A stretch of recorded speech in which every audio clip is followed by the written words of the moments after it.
This one is called The Violence of Desperate Men. We have a little bit of background here as well.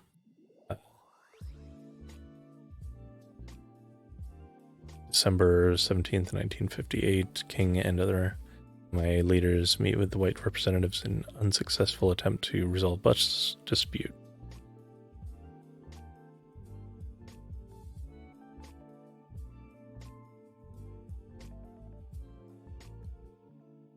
Okay. After ascending the mountain on Monday night, I woke up Tuesday morning urgently aware that I had to leave the heights and come back to Earth. I was faced with a number of organizational decisions. The movement could no longer continue without careful planning. I began to think of the various committees necessary to give the movement guidance and direction. First, we needed a more prominent transportation committee, since the problem of getting the X-Bus riders about the city was paramount. We would also need to raise money to carry on the protest. Therefore, a finance committee was necessary. So we would be having regular mass meetings. There must be a program committee for these occasions. And I reasoned from time to time that strategic of the black people were victims of bitterness that could easily rise to flood proportions. What could I say to keep them courageous and prepared for positive action, and yet devoid of hate and resentment? Could the militant and the moderate be combined in a single speech? Let me just check real quick. We probably will not read all of this. This is a chapter from his memoir, from his autobiography. Okay, let me see if we can find the lead in here. Liberals co-opt MLK to appeal to voters mostly, yes. That's true. They often don't use the right context when they do so.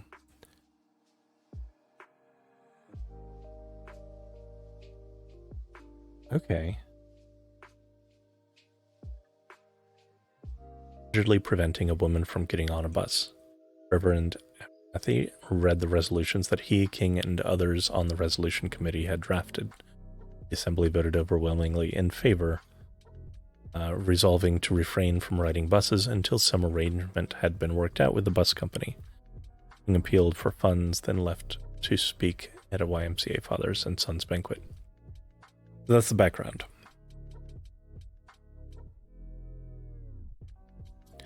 Many people were convinced the boycott was over.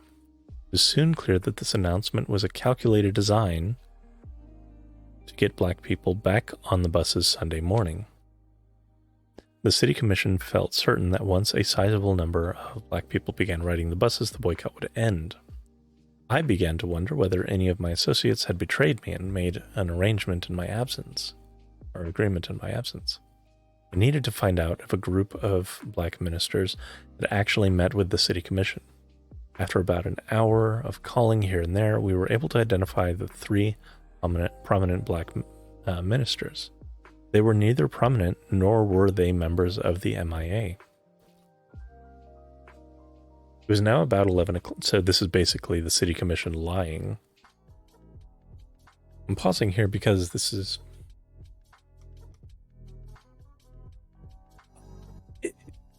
there's a thought that spreading was false.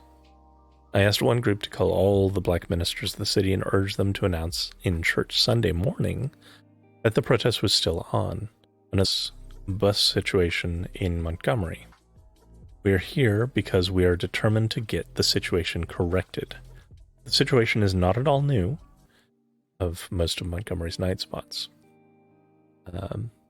Since it is an autobiography rather than a speech, it's going to be a little bit less flowery, but I'm Twitch.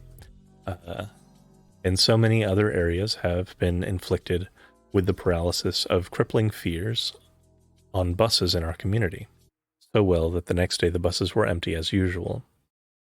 With the failure of the attempted hoax, the city fathers lost face. They were now desperate. Their answer was to embark on a get tough policy. The mayor went on television and denounced the boycott.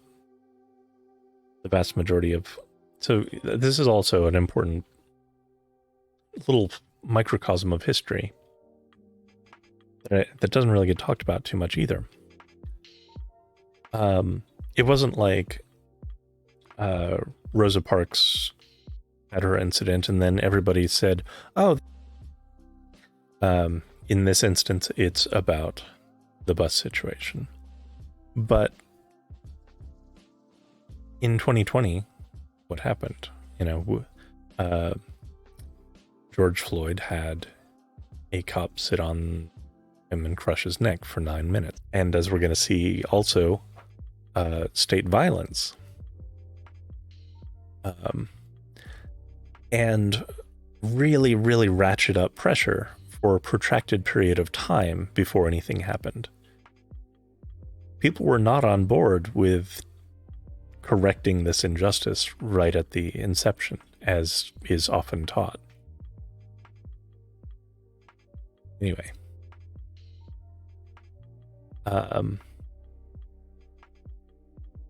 So, let's see. The mayor went on television and denounced the status quo, like that's just how things are. And the people impacted ways to and from work. During this period, all three city commissioners let it be known that they had joined the White Citizens Council, which is KKK adjacent. The Get Tough policy turned out to be a series of arrests for minor and often imaginary traffic offenses. Faced with these difficulties, the volunteer carpool began to weaken. This was part of driving that boycott, was they organized their own. Lesson in organizing. If you're trying to undermine a power structure, you have to set up a parallel power structure that's supported by the community. There's a lot that can be learned in here. We're not going to read the entire thing, but if you want to, it is Autobiography of Martin Luther King Jr. It's worth a read. I haven't read it, but just looking at this bit seems very worth a read. Some drivers became afraid that their licenses would be revoked or their insurances canceled. Many of the drivers quietly dropped out of the pool. It became more and more difficult to catch a ride. Apathy.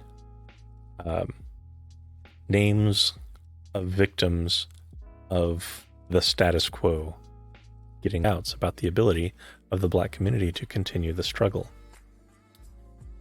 I did not suspect that I myself would soon face arrest as a result of the Get Tough operation. One afternoon in the middle of January, after several hours of work at my church office, I started driving home with a friend, Robert Williams, and the church secretary. Just the other day, just last Thursday to be exact, one of the finest citizens in Montgomery, not one of the finest black citizens, but one of the finest citizens in Montgomery, was taken from a bus and carried to jail. While he asked to see my license and questioned me concerning the ownership of the car, I heard a policeman across the street say, "That's that damn King fellow." Us believe that she refused to leave a reserved section for black people. But I want you to know this evening that there is no reserved section. The law has never been clarified at that point. Now, I think I speak with legal authority. Not that I have any. One was still following 3 blocks later. When I told Bob Williams that we were being trailed, he said, "Be sure that you follow every traffic regulation. Slowly and meticulously." Mrs. Rosa Parks is a fine person, and since it had to happen, I'm happy that it happened to a person like King. You're under arrest for speeding 30 miles an hour in a 25-mile zone. Without a question, I got out of the car, telling Bob Williams and Mrs. Thomas to drive on and notify my wife. Soon, patrol car came. 2 policemen got out and searched me from top to bottom, put me in the car, and drove off.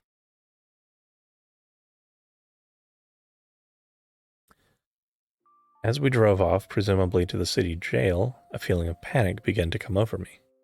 The jail was in the downtown section of Montgomery, yet we were going in a different direction. The more we rode, the farther we were from the center of town. In a few minutes, we were turned into a dark and dingy street that I had never seen, and headed under a desolate old bridge.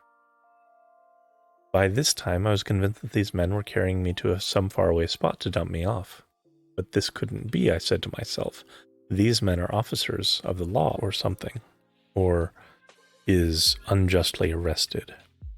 There's a scrambling effort to scrutinize, to put them under a microscope, go through their life with a fine-tooth comb and find anything aberrant to justify in people's minds.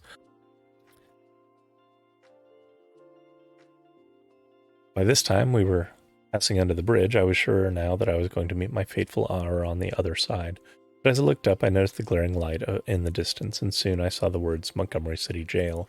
I was so relieved that it was some time before I realized the irony of my position. Going to jail at that moment seemed like I was going to some safe haven.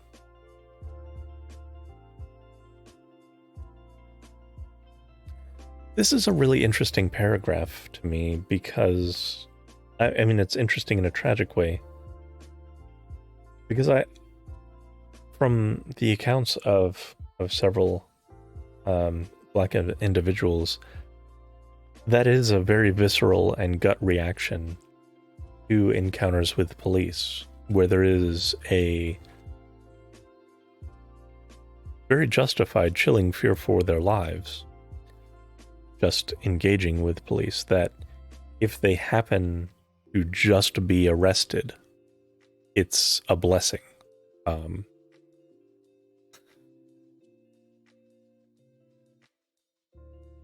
And, you know, that leads to very dangerous outcomes for everyone involved. A policeman ushered me in. After depositing my things and giving the jailer the desired information, I was led to a dingy and odorous cell. As the big iron door swung open, the jailer said to me, "All right, get on in there with all the others." For a moment, strange gusts of emotion swept through me like cold winds on an open prairie. For the first time in my life, I was thrown behind bars. One moment. 1950s. So he's in his mid-20s at this point. Yeah.